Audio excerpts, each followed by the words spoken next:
Hello बच्चों, तो next हमारा टॉपिक है मॉलिक्यूलर ऑर्बिटल थ्योरी। ये जो मॉलिक्यूलर ऑर्बिटल थ्योरी है ये मॉलिक्यूल की कैरेक्टरिस्टिक्स बताती है कि ये पैरामैग्नेटिक है या डायमैग्नेटिक नेचर में है, इसकी स्टेबिलिटी क्या है मॉलिक्यूल्स की। ठीक है, तो क्या क्या बताएगी ये। पहले तो to explain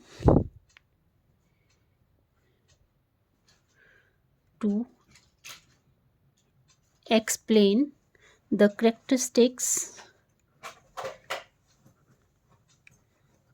characteristics of molecules like bond strength,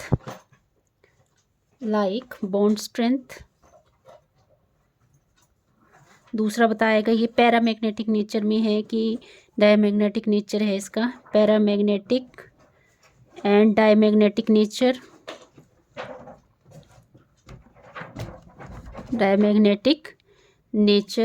और जो मॉलिक्यूल है मॉलिक्यूल की स्टेबिलिटी को भी बताएगा ये। ठीक है, तो ये सारा ये वैलेंस बॉन्ड थ्योरी यहाँ पे फेल हो गई। ठीक है, अब वैलेंस बॉन्ड थ्योरी ये सारा कुछ एक्सप्लेन नहीं कर पाए कि जो मॉलिक्यूल है मॉलिक्यूल पैरामैग्नेटिक नेचर में है या डायमैग्नेटिक नेचर में है, और जो आपके मॉलिक्यूल्स आयंस बनते हैं है ना, तो उनकी स्टेबिलिटी भी नहीं बता पाए। ठीक है, तो दिस थ्योरी, और ये थ्योरी किसने दी थी? This theory mainly developed by Hans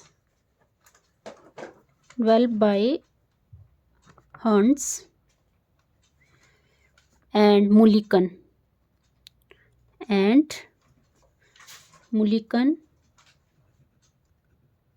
Hans and Mulliken in 1930, और इसे ही क्या बोला जाता है?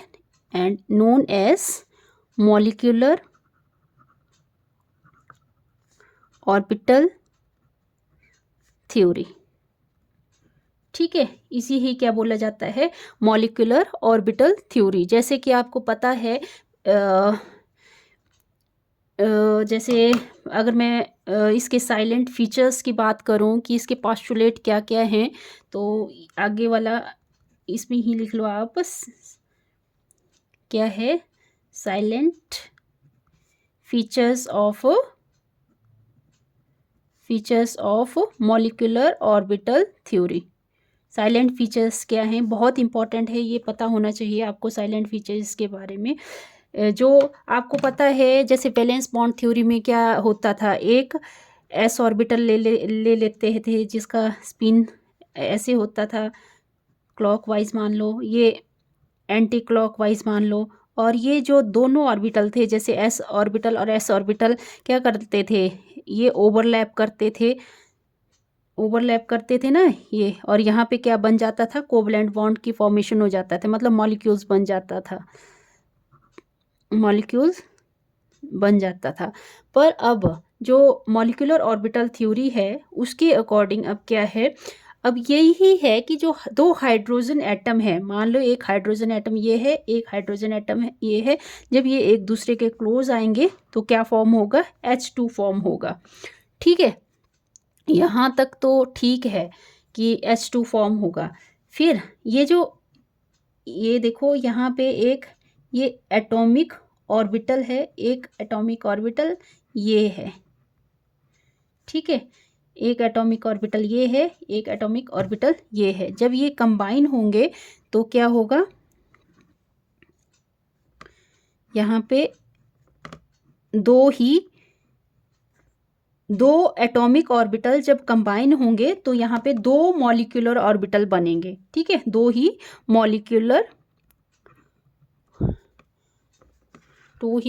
मॉलिक्यूलर ऑर्बिटल फॉर्म होंगे। ठीक है, एक क्लॉकवाइज एक एंटी क्लॉकवाइज। ये इसको जो नीचे वाला ये मॉलिक्यूल बनेगा इसको बोलेंगे बॉन्डिंग, और ऊपर वाला इसको बोलेंगे एंटी बॉन्डिंग। ठीक है, बॉन्डिंग और anti bonding.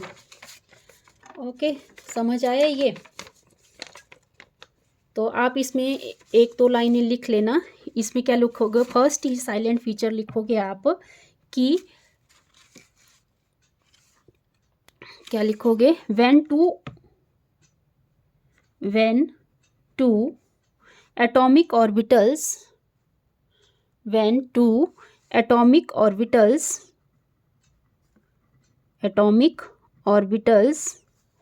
combine they form two new orbitals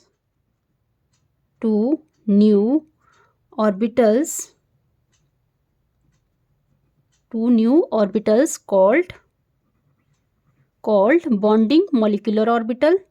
इसको क्या बोलेंगे, बॉन्डिंग मॉलिक्यूलर ऑर्बिटल, और इसको क्या बोलेंगे, एंटी बॉन्डिंग मॉलिक्यूलर ऑर्बिटल। ठीक है, दो एटॉमिक ऑर्बिटल जब कंबाइन हुए तो क्या फॉर्म हुआ, टू न्यू ऑर्बिटल फॉर्म हुए, जिसको क्या बोलेंगे हम, एक को बॉन्डिंग मॉलिक्यूलर ऑर्बिटल और दूसरे को anti bonding molecular orbital, called bonding molecular orbital, bonding molecular orbital and anti bonding molecular orbitals, anti bonding molecular orbitals. Okay, अब दूसरा क्या पोस्टुलेट आ सकता है, साइलेंट फीचर क्या आ जाता है, मतलब जितने एटॉमिक ऑर्बिटल हैं, ठीक है, यहाँ पे दो एटॉमिक ऑर्बिटल हैं तो दो ही क्या बन रहे हैं, मॉलिक्यूलर ऑर्बिटल फॉर्म हो रहे हैं। तो हम क्या लिखेंगे, the number of molecular orbital formed,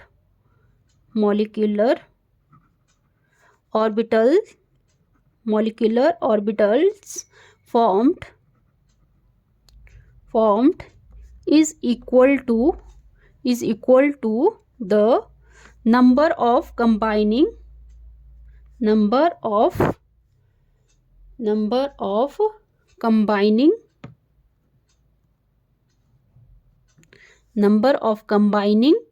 atomic orbitals। I hope दो तो पोस्टुलेट आपको क्लियर हो गए होंगे। ठीक है, तीसरा है, ये जो बॉन्डिंग मॉलिक्यूलर ऑर्बिटल है इसकी एनर्जी लोअर होती है और इसकी स्टेबिलिटी ज़्यादा होती है। ठीक है, और जो एंटी बॉन्डिंग मॉलिक्यूलर ऑर्बिटल है इसकी एनर्जी ग्रेटर होती है, हाई होती है, और इसकी स्टेबिलिटी लो होगी। तो थर्ड पोस्टुलेट हमारा बन जाता है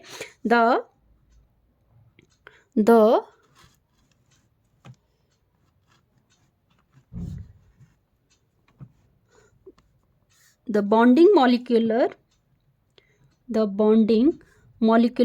orbital has lower energy, hence greater stability,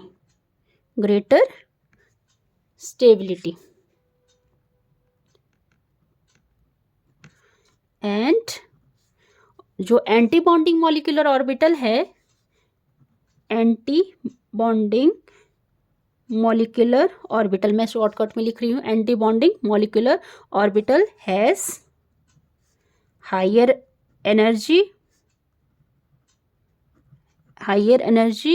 and lower and hence lower stability. ठीक है, थर्ड पोस्टुलेट भी क्लियर हो गया होगा आपको। और फोर्थ ही है ना, फोर्थ पोस्टुलेट क्या है, जो बॉन्डिंग मॉलिक्यूलर ऑर्बिटल है, जैसे अगर अब आप नेक्स्ट जब करेंगे तो आपको ऐसे बॉन्डिंग मॉलिक्यूलर ऑर्बिटल ऐसे मैक्सिमम जगह ऐसे बनाया गया होगा। ठीक है,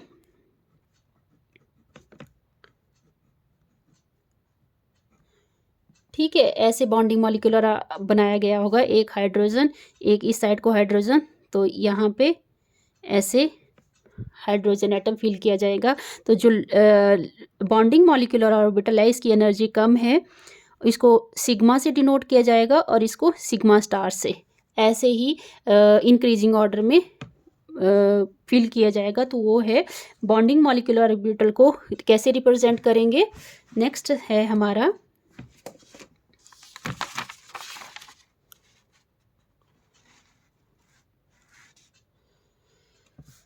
bonding molecular orbital. Bonding molecular orbital orbitals are represented by sigma, pi और डेल्टा एक्सेट्रा। ठीक है। Whereas anti bonding molecular orbitals are represented by sigma star, pi star, delta star etcetera. ठीक है। एंड नेक्स्ट हमारा fifth point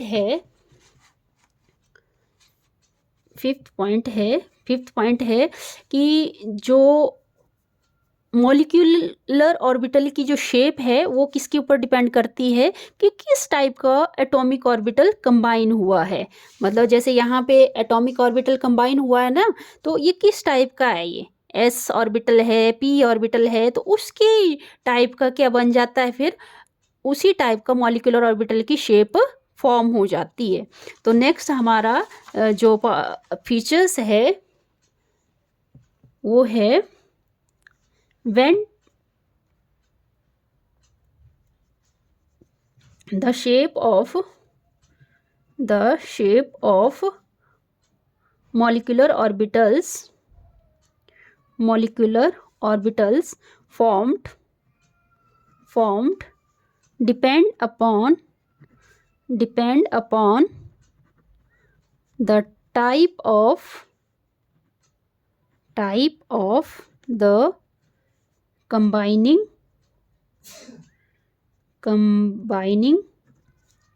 atomic orbital।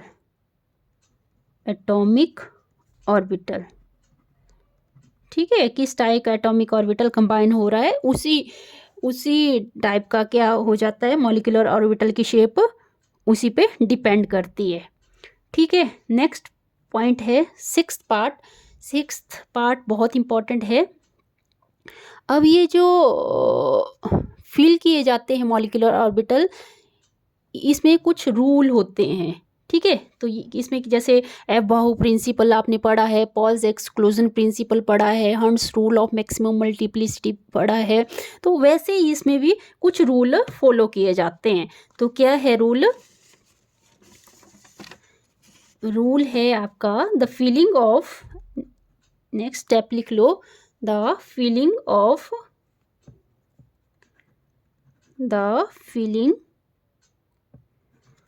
of molecular orbitals take place according to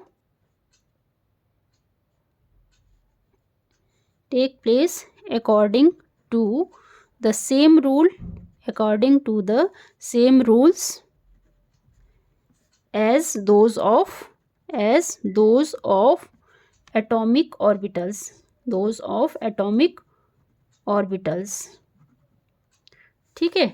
जैसे first rule है, कौन सा rule, एबाहू principal. ये तो मैंने आपको जो सेकंड चैप्टर है उसमें बताया है, ये एबाहू प्रिंसिपल क्या होता है। तो एबाहू प्रिंसिपल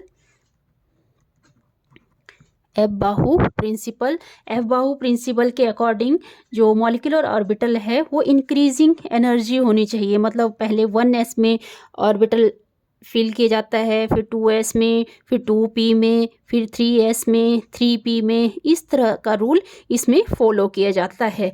तो आप क्या लिखोगे, molecular orbitals are filled in order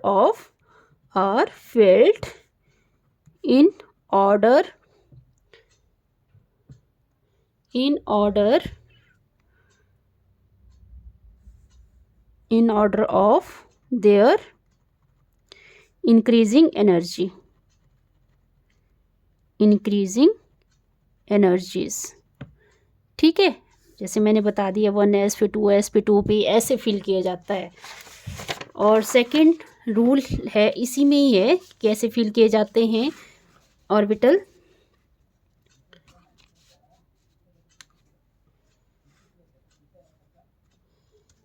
second rule है कि पॉलिश एक्सक्लूजन प्रिंसिपल आपने पढ़ा होगा पिछली क्लासेस में। पिछली क्लासेस क्या जो चैप्टर नंबर 2 है उसमें है, ये चैप्टर नंबर 3 में। तो वहाँ से आपने एक बार अगर आपने पढ़ानी है तो वहाँ से आपने देख लेना ये, ठीक है।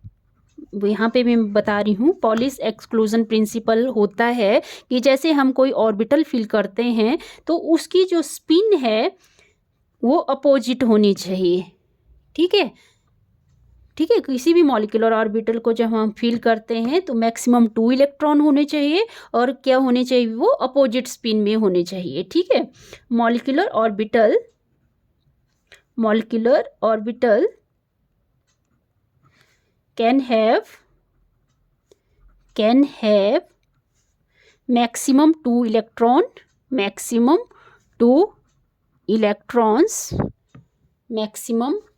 electrons and these must have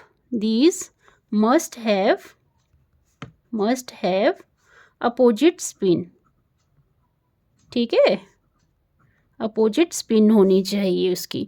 और थर्ड लॉ है hertz rule of maximum multiplicity. Hertz rule of maximum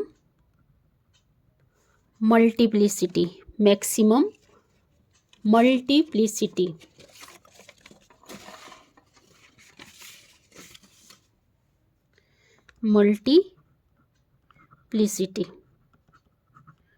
ठीक है। तो जब हम इलेक्ट्रॉन की पेयरिंग करते हैं, ठीक है, उसके बाद जो मॉलिक्यूलर ऑर्बिटल फिल किया जाता है उसके डीजेनरेसी होनी चाहिए, ठीक है। जैसे क्या बोला जा रहा है समझने की कोशिश करो, क्या है ये, pairing of electrons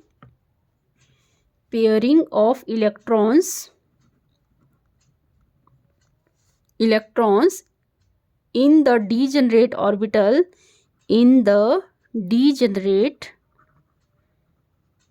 the degenerate molecular orbital does not take place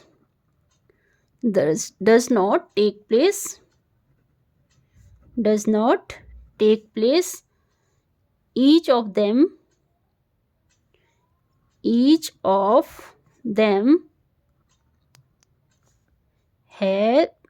has got 1 electron each. जैसे मैं आपको एग्जांपल देती हूँ इसका, जैसे नाइट्रोजन का एटॉमिक नंबर 7 होता है और electronic configuration 1s2 2s2 2p3। जब इसको ऑर्बिटल में ऐसे फिल किया जाता है तो इसमें 2 इलेक्ट्रॉन, ठीक है, इसमें 2 इलेक्ट्रॉन आ गए। पर ये जो p ऑर्बिटल है इसमें जैसे ये px, ये py, pz, तो पहले इसमें सिंगल इलेक्ट्रॉन फिल किया जाएगा, ठीक है। तो ये है मतलब ऐसे मॉलिक्यूलर ऑर्बिटल फिल किया जाता है। ऐसा नहीं कि यहाँ पे मैंने 3 ऑर्बिटल बनाए, यहाँ पे 2 लगा दिए, यहाँ पे जैसे मैं अगर ये बनाती हूँ ऐसे तो यहाँ पे 2 फिल कर दिए, ये 1 कर दिया, तो ये एक गलत तरीका होगा, ठीक है। एग्जैक्ट तरीका ये है, राइट तरीका ये है, ठीक है। आई होप आपको ये वीडियो अच्छा लगा होगा। अगर अच्छा लगा तो प्लीज़ वीडियो को लाइक करें, शेयर करें, सब्सक्राइब करें चैनल को। Thank you.